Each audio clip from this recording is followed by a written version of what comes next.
Hi, friends. So I wanted to share with you something by The Grey Zone with Max Blumenthal and Erin Mate, Ben Norton, and Anya Parampil. They were doing a live stream recently where they were talking about Force the Vote, and Max Blumenthal had some interesting thoughts on that. One of them was that we really, really need to hold the squad accountable, because they are the politicians that are in some ways keeping people attached to the one half of the duopoly. So that's something that we need to expose them, and that's what Force the Vote did.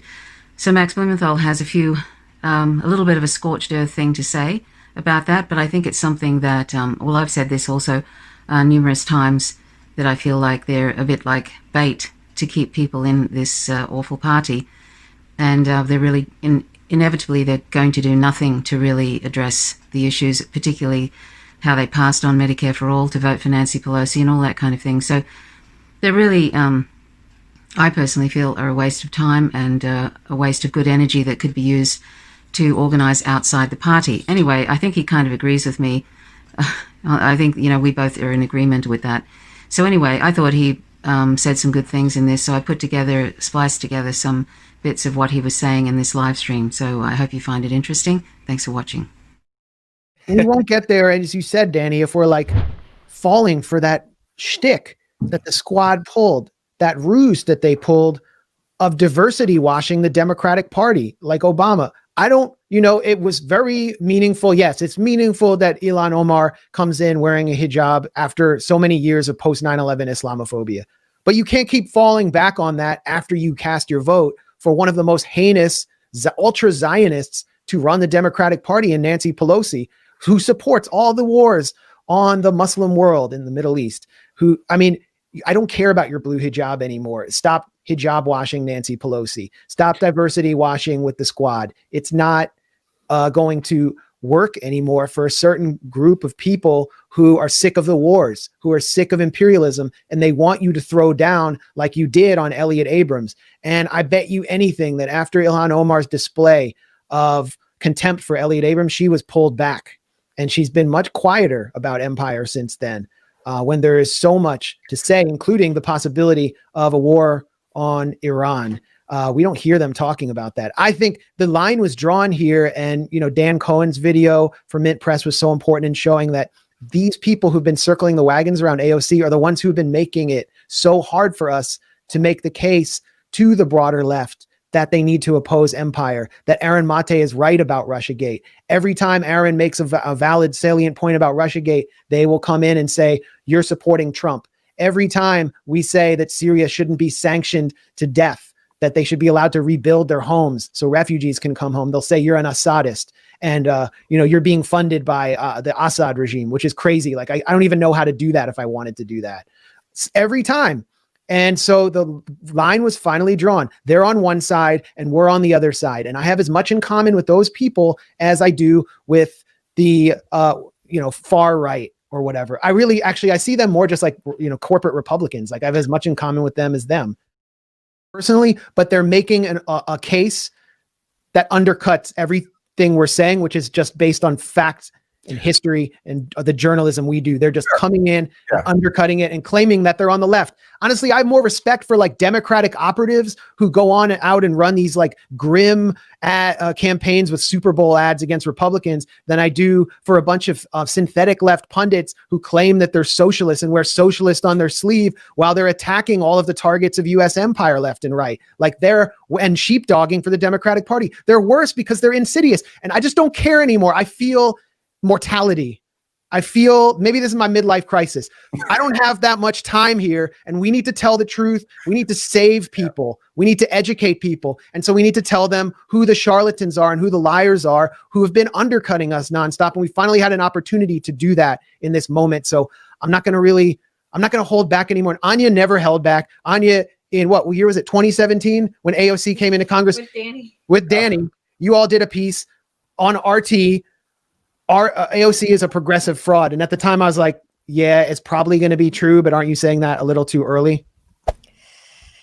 I just, when she sold out the Palestinians, that just said it all for me. But then also she did like a a fake protest against Nancy Pelosi. Her first time that she was sworn in, she did this same thing where she claimed she got a ton of attention for protesting Nancy Pelosi, but then she was actually standing outside of Nancy Pelosi's office saying that Nancy Pelosi comes from a grassroots background and she has so much respect for Nancy Pelosi, so she's encouraging Nancy Pelosi. I mean, it was just complete bogus. So yeah, I had Danny on to talk about why we kind of saw at that point that AOC, and I'm so glad that Danny just now also brought up, and I'm sure he did back when we talked then, this like Obamification of AOC, and Obama's role was to pull people into the Democratic Party who'd been lost and believed in something more left wing, and I see AOC just, that is her role. That is what she exists to do. That's what the squad exists to do. That's why they tweet out their little picture of their like little diverse clique and then go and vote for Nancy Pelosi. It's for people who are going to fall for some sort of propaganda without any action whatsoever behind it. And the fight for Medicare for all, I expected it under Obama. Like, Obama was elected with that mandate. He had control of the House and Senate and could have passed Medicare for all, and he didn't. And it's because the corporate Democratic Party never will, doesn't want to do it. And the same thing will happen now with Biden. There will be an excuse. Like, I just don't believe in this. Oh, we have to keep fighting. It's going to come. And like, we have to keep her on our side, because they're not going to do it. I mean, it gets back to the question that Danny brought up earlier. Is it possible in this system? And if not, Danny, what do we do? Because I mean, maybe we should be storming the Capitol. Actually took action and started standing up to Pelosi. And I mean, like, if they were behaving like Trump did and said, like, come to the Capitol, do this, we need Medicare for all, there are people dying, it would piss Nancy Pelosi off, but it would spur that kind of movement. And they should be encouraged. They don't want to do that. This Obama model of politics needs to be obliterated, and that's what they represent. And so this is one thing that needs to be done. We can talk about other things that need to be done, but this diversity washing of a pro-corporate, pro-Wall Street, pro-war, pro-austerity party with this small group of people whose only importance to that party and the power brokers who control their ambitions and their future is that they play an outsized role in washing the reality of the Democratic Party and misleading so many young people who would otherwise be with us and would otherwise go out and defend people in the streets who don't have health care, who are being thrown out of their homes. And so it's just delaying progress and crushing dissent with that Obama model. And that's why they need the focus that they get. And they're literally paid almost like $200,000 a year to do that job. Like, they are sent there to do this and nothing else. So I don't really have any sympathy for them. Like, they need to be drilled and pushed and attacked as much as possible. Like, they are living they live a very nice lifestyle. This is their job. And it's a matter of life and death for millions of people who don't have the luxury of like debating it the way that we do. I saw a tweet by a DSA leader, I think a leader of the Metro DC chapter, who was making the case that the energy just wasn't there for Force the Vote. And that's why members didn't support it. They basically voted it down. They have like 120 members in DC and they got 28 votes. And he said the energy wasn't there. And I thought, you know, the energy so often isn't there in DSA, at least when I see in DC where I live, the energy wasn't there for the Venezuelan embassy to defend it from Juan Guaido's coup. They sent one person and they came out for 2 hours on one afternoon to join the protest. The energy wasn't there when we protested the Bolivia coup. The energy, they did co-sponsor the rally against the assault on Iran, the killing of Qasem Soleimani, and we'll talk about this in a second. But the energy wasn't there. There weren't really like that many people I recognized from DSA. The energy wasn't there for the round of Assange protests we recently had here at the British Embassy and the Department of Justice. The energy so often is not there. And in many cases, the energy filters down from the top in an organization that calls itself socialist, and their leadership does not set a clear line. So you have all these divisions and different tendencies in DSA. And what I heard about the Venezuelan embassy is that there was some energy there, and then everyone got peer pressured by the SOCDEM or more liberal elements and said, you can't go out and defend a dictator. So the energy just never showed up. This is a problem of leadership. It's a problem of representing. It's a structural problem. It's a structural problem where you basically represent nothing, and then you get dragged into the inertia of what Ben called the infinite void of the black hole of the Democratic Party. And that's what we saw take place with Force the Vote. So then, I mean, what is DSA? It's almost like, what is it? And PSL, Party for Socialism and Liberation, which does run candidates, they had all 20 members of their... Well, they had hundreds of members from all up and down the East Coast. Well, they in the beginning for the Venezuela teach-in and the Venezuela protest, they were able to bring hundreds of people to DC to protest.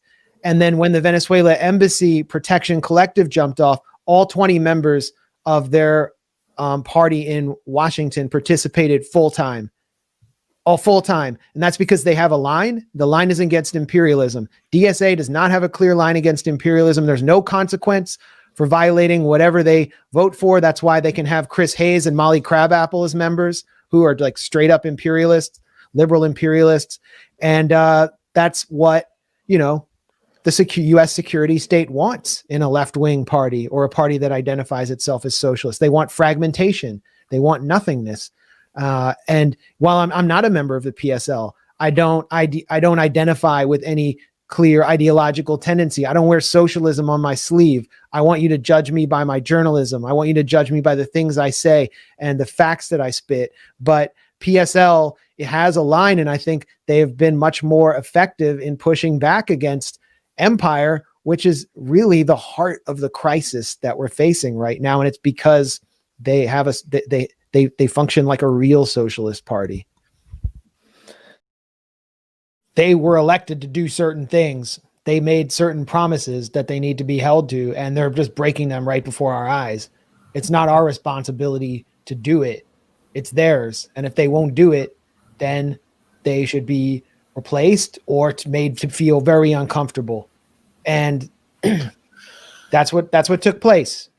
And I mean, what's the difference between, it's not just the squad. Everyone talks about the squad, maybe because it rhymes with fraud and it made a really good hashtag, maybe because it was promoted and rammed down our throats and like pumped in our brains and our cerebellum's Clockwork Orange style. Like I felt like my eyes were being held open to look at them and their like, coolness and like, and just watch all of AOC's live streams and everything and like to fall for this, and it just wasn't going to happen. But there's so many other Democrats who say they're progressive, and when you actually go and ask them, I mean, I went on Capitol Hill at the start of the Venezuela coup and not only confronted AOC and just politely asked her, like you can see in my voice, I'm so afraid to ask her the question because all these right wingers were abusing her. I'm not afraid, but I'm trying to be as gentle as possible so I don't seem like toxic masculinity. Do you think that there's anything you might want to say about Venezuela? I mean, and she's like, no, we're going to release a statement and I'm going to run away and never say anything. All right. And then, whatever. But I was also Rosa DeLauro, who is like supposed to be one of the like progressive lionesses of the Congress, who's been there forever and is like so considered very left wing. And she just got in my face and was like, we got to sanction Maduro and get him out of there. Why would you want to not sanction Venezuela? We got to do it. She sounded like a neocon with like she had like blue hair dye on. So she looked cool. And like at a certain point, you just have to say like, to hell with these people and do something else. Like, I don't believe we're going to make them do it. We're not going to make them do it. Like, remember, Ben, that piece you did on Nicaragua sanctions passing without anyone speaking up against it completely unanimously? No one said anything. Why are we sanctioning Nicaragua? Does anyone care about sanctions? Sanctions are the biggest human rights violation in the world. They pose a greater threat to humanity than COVID. And all we hear about is COVID. And, there'll be like video on Twitter of police like beating the hell out of people. And then a bunch of liberals will come in and be like, where were their masks? Like, that's their reaction. Like, sanctions are making it impossible for Venezuela to fully confront the coronavirus pandemic. Sanctions are killing tens of thousands of people through excess deaths. Sanctions are preventing Syrians from rebuilding their homes. Sanctions are preventing Syrians from having wheat and forcing them into bread lines. Sanctions are starving North Koreans who are just Koreans. sanctions all over the world, sanctions on Russia, sanctions on China, sanctions on Nicaragua, sanctions even being threatened against Germany for doing a pipeline deal with Russia. I guess we don't want the Germans and Russians to have peace. We want them to be at war. Like, that's never happened before. But it's this insane agenda destroying humanity, and nobody talks about it in Congress. How am I going to make them do it? I've been trying to make them do it my whole life. So it's just like you get to a certain point where you just have to say, screw them, kick them to the curb. Stop getting in the way of the political education we're doing. Stop misleading people. Danny, you write for Black Agenda Report. Glenn Ford came up with the term the misleadership class. That is such an important term right now, and it can be applied to AOC. I think she's part of the misleadership class. We need to say that. We need to stop waiting for them to do something. They're never going to let me in their damn office. I used to talk to this guy who worked in Ilhan Omar's office on like Twitter DM, and he got fired. They probably found out he was talking to me or something. Like, we've all been like attacked and made so toxic. And what are we saying that's so wrong? Like, why do I have to be gaslighted into thinking there's something wrong with me and that I deserve to be blacklisted because nobody on Capitol Hill likes to cut my jib? Why is that? It's because they are institutionally aligned with a party that is structurally a part of hyper-capitalism and imperialism. And we just need to call that out for what it is. That's what we're doing at the Gray Zone. And right now in DC, we're under curfew. There was a curfew called. There was like a few thousand right-wing white guys running around. Basically, that by the end, they were all getting drunk and hitting each other and like yelling at each other. They're like, cross the street this way, you pussy. No, you're a pussy. No, you're a pussy. They're all just calling each other pussies by the end. So they pose no threat to the greater DC, but the entire city is under curfew right now. The entire city. Sure. I mean, yeah, we sound like yuppies. Like, we can't order dinner now. We can't order our Uber Eats. But think about the situation we're in. The whole city was put under curfew because a bunch of a Trump mob wanted to be on Capitol Hill. Nobody came out to confront them.